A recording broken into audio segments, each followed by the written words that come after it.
विद्यार्थ्यांनो, मी गजाला शेख आपल्या सर्वांचं पुन्हा एकदा आपल्या एस एस सायन्स अकॅडमी या यूट्यूब चॅनलमध्ये स्वागत करीत आहे. आजच्या या व्हिडिओमध्ये आपण गुरुत्वाकर्षणाची उदाहरणे म्हणजेच गणिते पाहणार आहोत. हा आपला भाग दुसरा. माझा हा व्हिडिओ 10वी वर्गाच्या विद्यार्थ्यांसाठी जे महाराष्ट्र स्टेट बोर्डचे आहेत, मराठी माध्यमांच्या विद्यार्थ्यांसाठी बनवण्यात आलेला आहे. व्हिडिओ सुरू करण्याच्या अगोदर प्लीज माझ्या चॅनलला सबस्क्राईब करा, लाईक करा आणि शेअर करा. काही अडचण असेल तर कमेंट करा.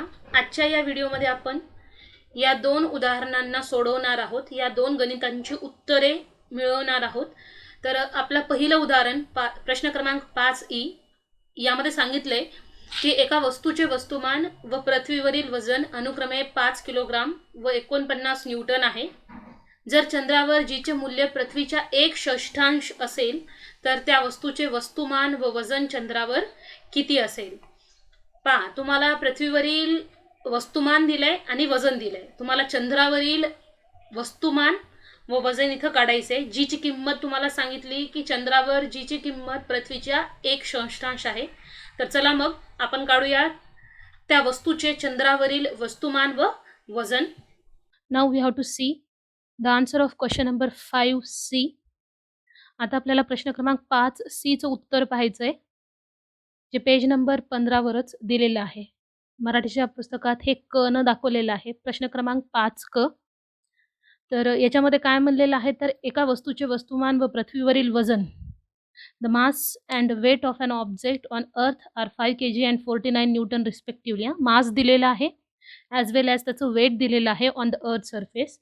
एका वस्तूचं वस्तुमान दिले आणि वजन दिले पृथ्वीवरील. तर त्या वस्तूचं जे वस्तुमान आहे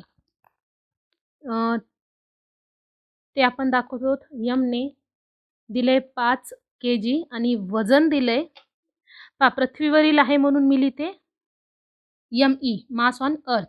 ठीक आहे, पृथ्वीवरील आहे म्हणून. आणि पृथ्वीवरीलच त्याचं वजन जे आहे ते मी दाखवत आहे WE ने, weight of that object on earth which is 49 newton. पुन्हा काय म्हणले, जर चंद्रावर जीचे मूल्य पृथ्वीच्या 1/6 असेल तर पहा, मूनवर जीची जी व्हॅल्यू आहे अर्थच्या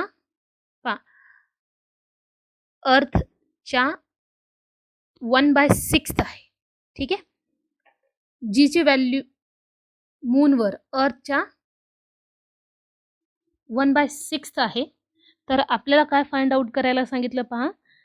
तर काय म्हणले पहा, जीचे मूल्य पृथ्वीच्या 1/6 असेल तर त्या वस्तूचे वस्तुमान व वजन चंद्रावर किती असेल?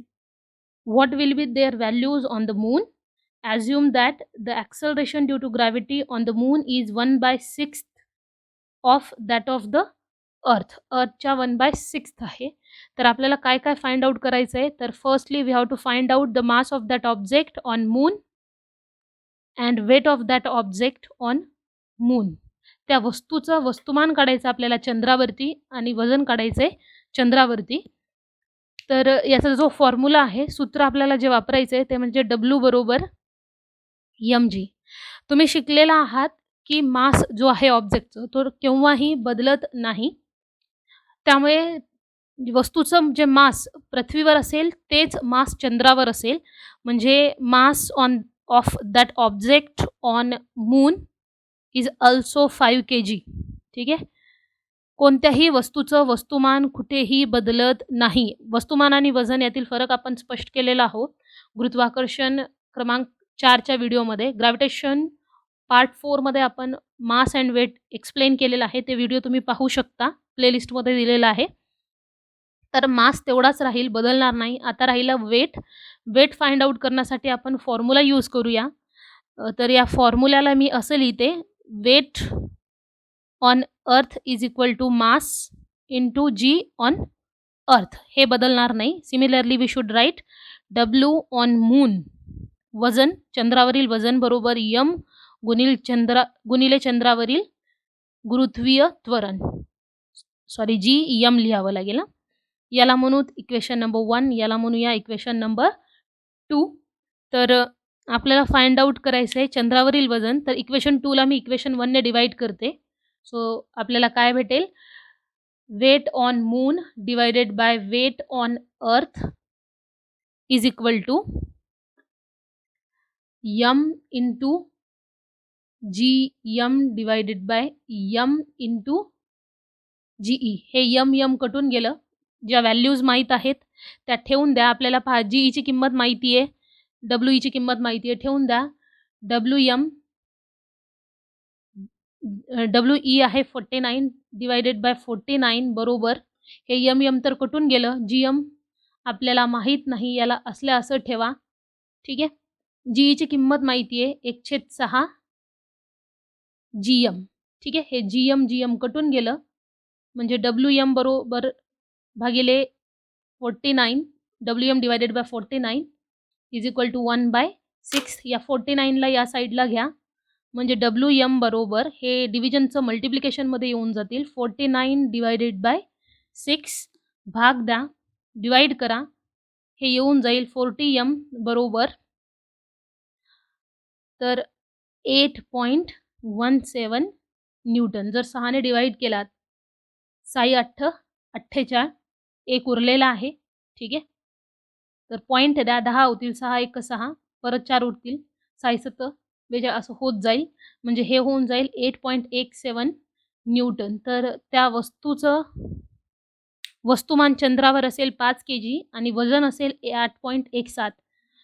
The mass of that object on moon is 5 kg and the weight of that object on moon is 8.17 Newton.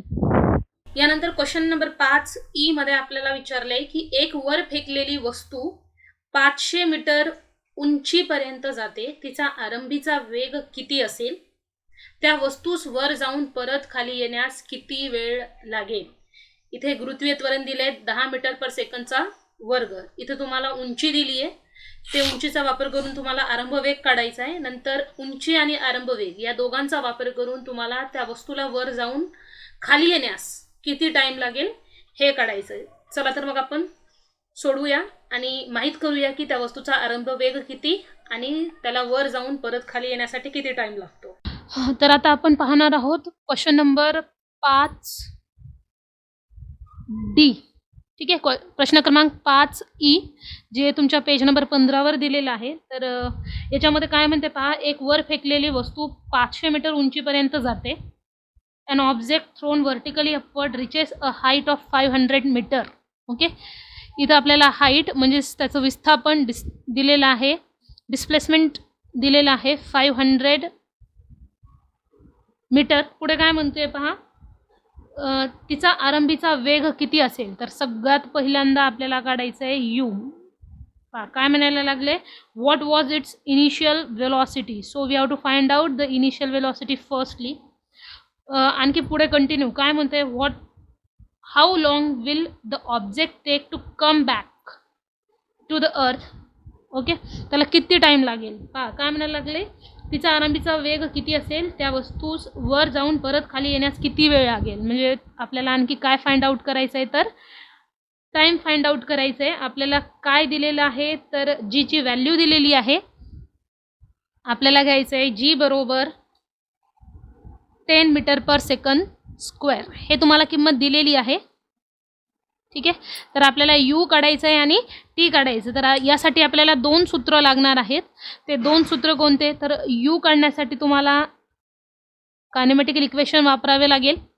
V square is equal to U square plus 2g S. आता इथं जी जे आहे ते आपल्याला मायनस घ्यावं लागेल, कारण आपण वस्तू वर फेकायला लागलो.